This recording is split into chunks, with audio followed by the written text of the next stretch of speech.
मुख्यमंत्री के नाम एसडीएम को ज्ञापन देने आए सांसद प्रतिनिधि तथा उनके समर्थकों को पुलिस ने खदेड़ा तथा लाठियां भी भाजी। सांसद प्रतिनिधि हरीश मैथिली तथा 200 अज्ञात लोगों के खिलाफ एफआईआर दर्ज। सांसद प्रतिनिधि हरीश मैथिल अपने समर्थकों के साथ तहसील के कार्यों में अनियमितताओं को लेकर मुख्यमंत्री के नाम सौंपने गए थे ज्ञापन।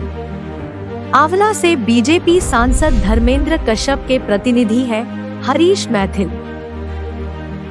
हरीश मैथिल ने अरबों रुपए पैदा कर लिया।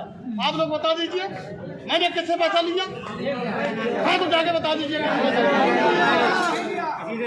मैं निष्ठा से काम करता हूँ, सुबह से शाम तक काम करता हूँ।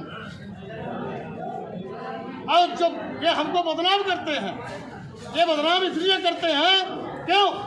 मैं बढ़ाई लोहार भुर्जी तेली नाई माली पाली कश्यप नेरा प्रजापति बोल निषाद बैरागी जोगी गोस्वामी जोशी स्वर्णकार चौरसिया बाल्मीकि जोगी दानो फटिक पासी नट मोची कलाबाज मंसूरी अलवी कसार सैफी इदरसी सिद्दीकी नंजा अब्बासी मलिक शेख सैयद खान तुर्की राई यादव कुर्मी किसान मौर्या जाट जाटव गुजर सिसोदिया की बात करता हूँ। अब करता रहूँगा, मरते दम तक करता रहूँगा। सब लोग जानते हैं हमारे घर में एक डीएम है, एसपी की कुर्सी है, एक बहनोई सीओ है, एक हमारा सबरी लेफ्टिनेंट कर्नल है, एक किसी ने खैर आपको नहीं दी है। अब किसी के पैर छूने से कोई आशीर्वाद नहीं मिलता।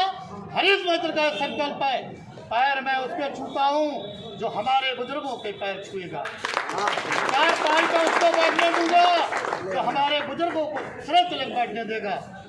हम ना किसी के घर थाली साफ करेंगे ना अपने घर साफ कराएंगे।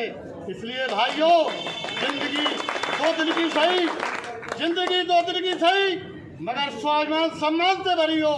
किसी के पैर पड़कर गिड़गिड़ाने वाले की कोई जिंदगी नहीं होती है। पैरों में पड़ के तो कुत्ता भी जिंदगी काट लेता है।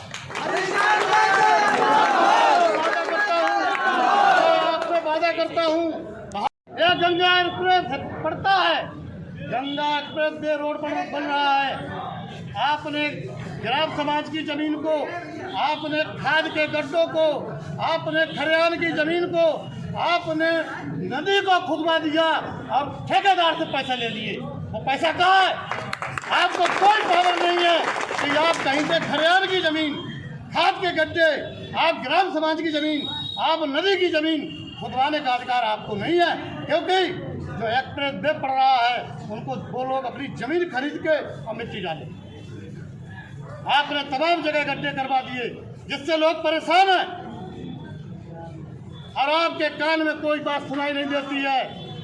चरण वंदना करने वाला, आज आप चरण वंदना करते हैं, कहीं 20 बार पैर छूते हैं। किसी अधिकारी का काम किसी नेता के पैर छूना नहीं होता है, लेकिन वो पीसीआर बन के आता है, वो पीसीआर अपनी बुद्धि से बन के आता है और नेता झूठ बोल कर एमएलए बनता है। राजीव जो पेशकार है सस्पेंड नहीं होता है, तब तक हम लोग आंदोलन करेंगे। इससे बड़ा भ्रष्ट कोई अधिकारी नहीं को पेशकार हमने नहीं देखा। तो इसलिए हम पर जो मुकदमा लिखा गया है वो झूठा है, निराधार है। आप लोग तमाम लोग मेरे साथ उस दिन थे। मैंने कानून को नहीं मारा, मैंने कानून को से ये कहा या तो पैसे दो या काम करो या फिर पैमाइश करो। और जबकि उप जिलाधिकारी दातागंज ने धारा 24 में आदेश दिया और धारा 24 में आदेश होने के बावजूद भी कानून को अब नापने नहीं गया था। तो इसलिए अत्याचार सहने वाला अत्याचार करने वाले से ज़्यादा दोषी होता है। इसलिए कोई भी बात हो, किसी प्रकार की समस्या हो, मैं रात के 12 बजे फ़ोन करेंगे, आप 11 बजे फ़ोन करेंगे। आप आसाराम उनका नाम है, हेमचंद लेखपाल ने 7,000 रुपये विरासत के लिए क्यों लिए? और यहाँ जो ये जो होता है, यहाँ जो माननीय प्रधानमंत्री जी द्वारा आवास आते हैं दातागंज में 15,000 रुपये सर्वे के लेता है। गरीब पर 15,000 रुपये नहीं है तो उसका आवास नहीं बनेगा, काट दिया जाता है। आवास उसका बनेगा उसका 2 मंजिल मकान खड़ा है, क्योंकि वो 15,000 की जगह 30,000 रुपए दे देता है। इसलिए मैं गरीब मजलूम के साथ हूँ, शोषित के साथ हूँ, वंचित के साथ हूँ। इसके लिए अगर मुझे मरना भी पड़े तो मुझे कोई परवाह नहीं है। एक हरीश महफिल मरेगा, लाखों हरीश महफिल पैदा हो जाएंगे। ये जांचते है।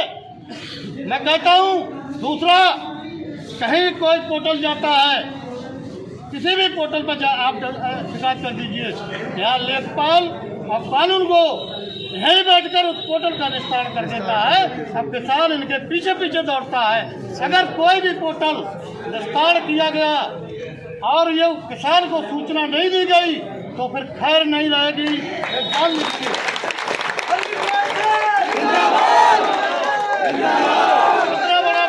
सभा दातागंज में जो ओबीसी एससी के लोग हैं उनकी ज़मीनों पर बड़े पैमाने पर कब्जा किया जा रहा है और तमाम लड़कियों को जो अन्य जाति के लोग भगा ले गए हैं, उनमें बड़ी मेहनत और मशक्क़त से हमने वो लड़कियां वापस हासिल ली। और यहाँ के जो राजनेता हैं उनका इतना आतंक है कि हर आदमी उनके सामने बोलने को तैयार नहीं है। और मैं सड़क पर हूँ, इसके लिए चाहे कुछ भी हो जाए, मैं 85% परिवार की आवाज़ को उठाऊंगा।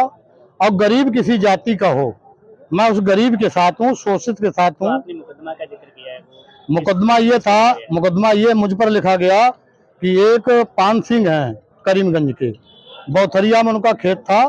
वो खेत का धारा 24 में मुकदमा डाला था एसडीएम के यहाँ। और एसडीएम के यहाँ जब मुकदमा डाला तो भगवान दास कानून गो ने और हेम सिंह लेखपाल ने 25,000 रुपये उनसे ले लिए। पैमाइश करने के लिए जो 25,000 रुपये ले लिए, मैं 12 तारीख को आया और 12 तारीख को मैंने ये कहा कि भाई या तो इनकी पैमाइश कर दो या इनके 25,000 वापस कर दो। थोड़ी बहुत कहासुनी हुई।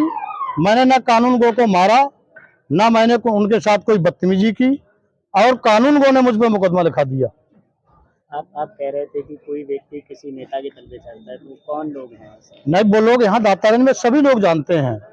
आप बता दीजिए, समरेर में कब्जा हुआ है, समरेर में इतना बड़ा कब्जा हुआ है।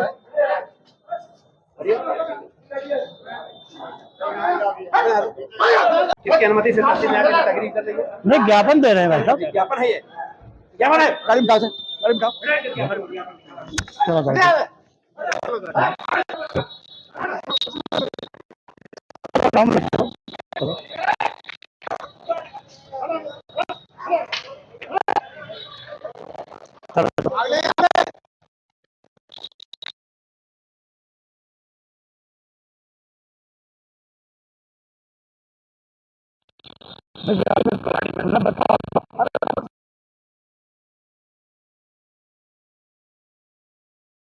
धन्यवाद। आप देख रहे हैं सक्षम समाचार, सच का दर्पण समाज को